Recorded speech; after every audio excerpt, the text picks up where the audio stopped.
तुम्ही सुद्धा ऐकला असेल हाच आवाज एखाद्या लिफ्टमध्ये, कार रिव्हर्स घेताना किंवा अगदी तुमच्या रिंगटॉनमध्ये. पण या आयकॉनिक मेलेडी मागची स्टोरी माहिती आहे का तुम्हाला? ही आहे फ्युरिलिस सिम्फनी. 1810 मध्ये बिथोवनने ही कंपोज केली होती. लुडविग व्हान बिथोवन, क्लासिकल ते रोमॅन्टिक म्युझिकचा गेम बदलणारा ऑल टाईम लेजंड.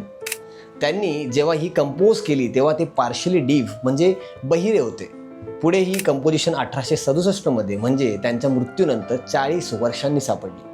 बिथोवनच्या मूळ स्क्रिप्टचा काही पत्ता नाही आहे.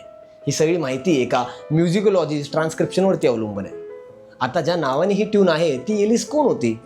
कोण म्हणतं थेरिस मॅल्फॅटी, बिथोवनने प्रपोज केलेली एक मुलगी, तर काही जण म्हणतात एलिझाबेथ रॉकेल, एक गायिका आणि त्याच्या जवळची मैत्रीण. पण खरी कमाल आहे तिच्या या कंपोजिशनची.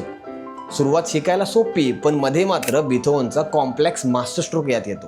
तुम्हाला माहिती आहे का, आता तैवानमध्ये कचरा गोळा करणारे ट्रक फ्युरिलिस वाजवतात आणि अख्ख्या भारतात ही ट्यून लिफ्टमध्ये वाजणारी ट्यून म्हणून ओळखली जाते. म्हणून पुढच्या वेळी जेव्हा ही ट्यून तुम्ही ऐकाल ना, तर फक्त बटन दाबू नका. थोडा विचार करा की एक डीफ माणसाने म्हणजेच बहिऱ्या माणसाने प्रेमभंगाच्या वेदनेतून जगाला दिलेला एक अमेझिंग साऊंड ट्रॅक आहे.